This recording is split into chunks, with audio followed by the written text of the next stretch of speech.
Good evening, everybody. Welcome to this meeting of Biggleswade Town Council's Finance and General Purposes Committee meeting on Tuesday, 30th of June 2026. Before the meeting starts, this is a reminder to meeting attendees that this is a formal meeting. I can advise that members of the public will be given an opportunity to speak during public open session, but not at other times. The meeting is being filmed, and by being present, attendees are deemed to have agreed to be filmed and to the use of those images and sound recordings. I can advise that attendees should not disclose any personal information of individuals, as this would infringe the data protection rights of that individual. May I please ask everyone to mute their microphones when not speaking. The first item on the agenda is apologies for absence. I believe we've only got one apology for this evening, Councillor Knight. Right, item 2 on the agenda is declarations of interest. Firstly, item 2A, disclosable pecuniary interest in any agenda item. Does any member have anything to disclose? Item 2B, non-pecuniary interest in any agenda item. Does any member have anything to disclose? Thank you. There are no disclosures.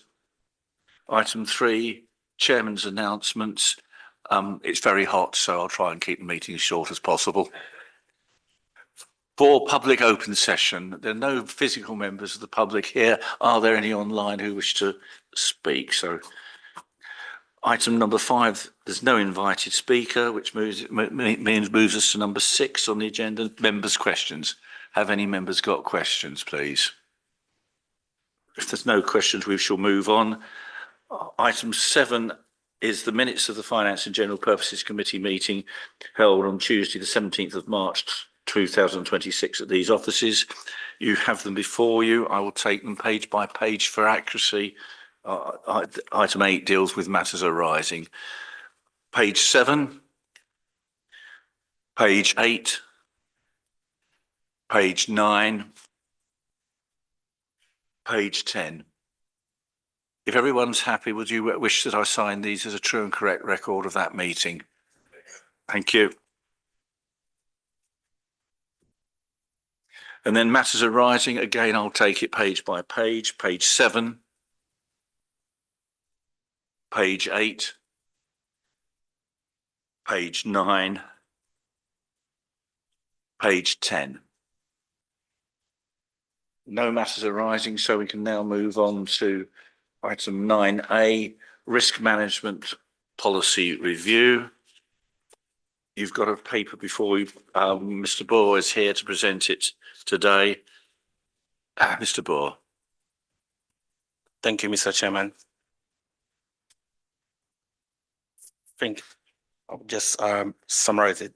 The main, in terms of procedure of reviewing all our policies, this policy has been shared on SharePoint, and also a copy has been given to members who have requested a hard copy.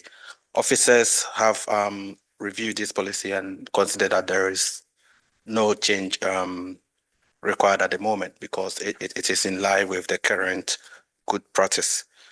In terms of recommendation is for members to approve and recommend to full council for its adoption for the next council meeting, possibly the 14th of July one.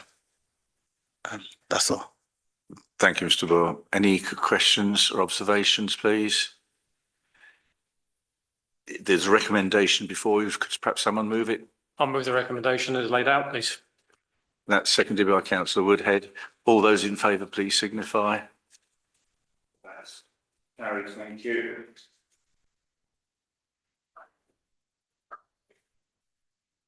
Item number 9B, financial regulation review. Again, Mr. Bohr has provided a written report, which I'm sure all members will have read.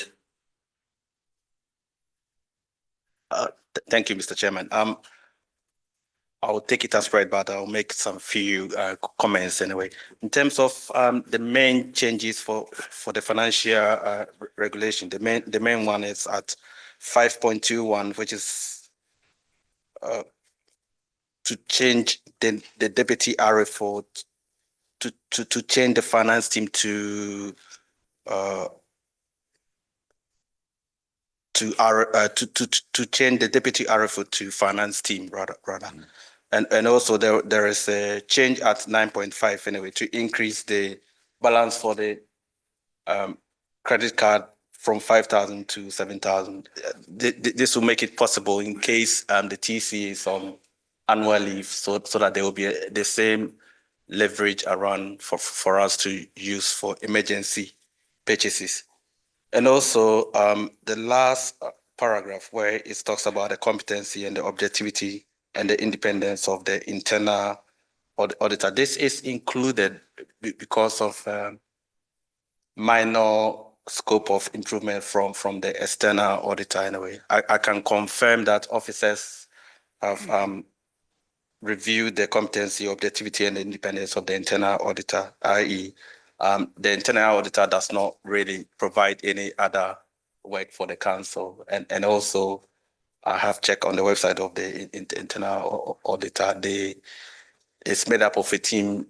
Together, they have almost about 40 years of clerk experience, and they've been providing internal audit services for other town councils, town and parish councils for about 20 years.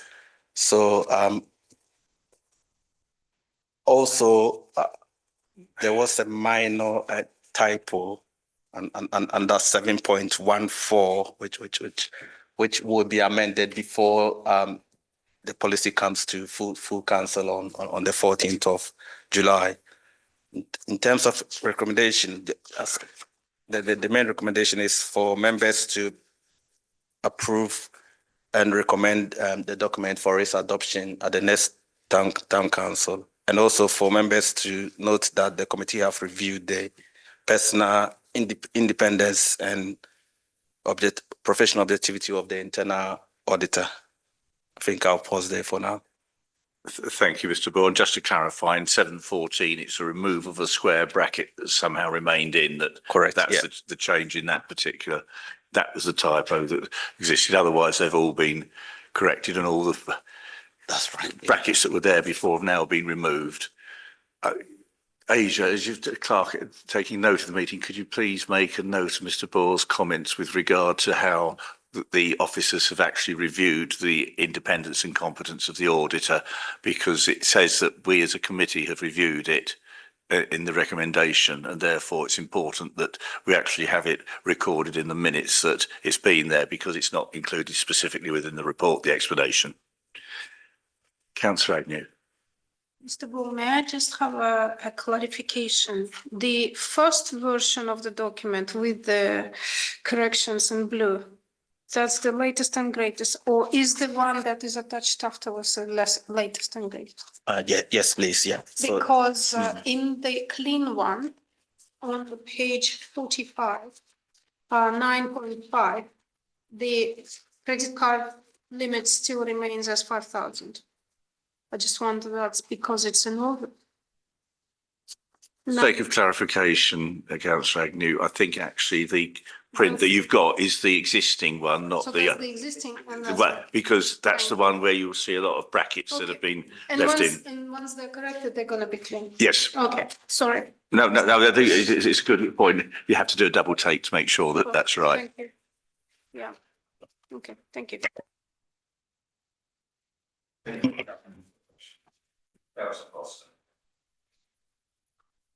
No, I'm going to refrain.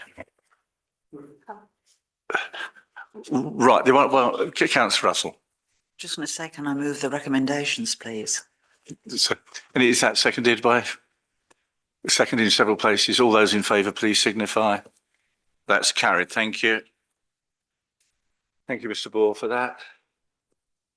Right, item 10, the 10A AGAR report 202 2025-26. That is for noting, it's set out before you. Are there any comments, or do we just note that it's been actioned? Note it. Again, I think probably for noting 10B bank reconciliation. Again, what's occurred there is set out in writing. Is it your wish that it be noted? Any objections to that? So that's noted. Item 10C, the 5-year financial forecast. That's going to be presented, a 5-year forecast will be presented at the next finance meeting on the 15th of September. Again, Councillor Foster. Just a question, any particular reason why it's at that meeting and not this one? Just curious. Just officers are still working on the document, and by that time, possibly we might have proper CPI in place by that time to be included in the forecast. But there are still emerging information that is developing at the moment. So by September, possibly officers would have received adequate information to include in the forecast for the next 5 years. Thank you. So my question may have come across as me trying to catch you out. That wasn't the intention. I was just curious. So it wasn't intended that way. So I'm just curious. So it's good to see that we've got that in place. If you remember, it's one of my questions previously is why we've got to have it. And so I'm just sort of backing up the fact that there's a requirement for us to have it. And it's good to see that this is progressing nicely. Thank you. Any other comments or observations on that? Again, note it. Thank you. Item 10D, the Orchard Centre. Again, it's explained in the reports to you. Looks very encouraging. Nice to have an improvement. Councillor Foster. Again, it's good to see that we're finally sort of turning the corner with the Orchard Centre. And actually, it's for a long time the Orchard Centre has been costing the town council money. To actually have the usage increasing quite nicely, and actually have the room, particularly now I can't remember the names of the rooms now, but the smaller room in use more than it was previously. I think it's really a good step forward. So well done. Thank you. Councillor Barrett, I know you're not a member of this committee, but you may speak. Thank you. It's just a question, and I agree, it's very positive around the Orchard Centre, but can I just ask, are we losing money still on the Orchard Centre, or are we now in the positive or at least breaking even? Because the original reason for doing all the extra work was try and get us to a point of break even. I would say there is a big improvement in terms of the utilization of the place, but I think we are sort of breaking even in a way, because if we take the staff costs into consideration, which is that can be a bit tricky, because you have to think about the management and then the staff and the person working at that particular place. So it's a bit complicated if you bring in the staff cost. But without the staff cost, I think we are making lots of surplus, I would say. Thank you. Any other questions? Again, would it be your wish to note it if there's no further questions? Note it. Thank you. Right, turning over the page to page 4, item number 11 is the public open session. We still have no members of the public present here, and there are none online, as I see from Peter's comments. So moving on to the exempt session items.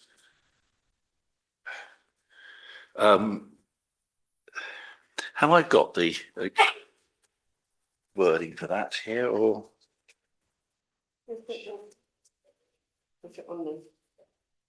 No, it's just a set up. So it's just members of the town council vote to enter an exempt session due to confidential nature of the business to be transacted, which includes information relating to the financial affairs of the authority and or ongoing negotiations.